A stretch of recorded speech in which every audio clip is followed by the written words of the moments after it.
How to fix not connected, no connections are available in Windows. To fix not connected, no connections are available in Windows, try 1. Restart your PC. 2. Turn on your Wi-Fi.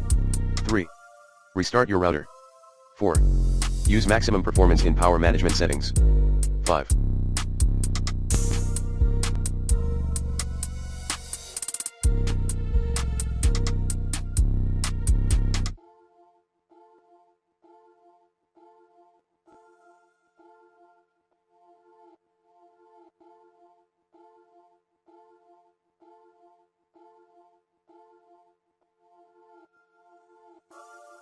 Update network adapter drivers using the recommended Avast driver updater in this video guide.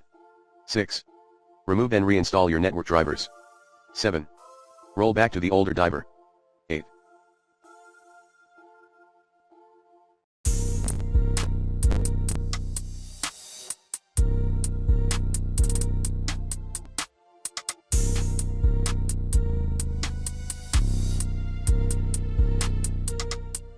Disable your firewall. 9. Perform a clean boot, then remove the problematic application using the recommended Uninstall Tool Pro in this video guide.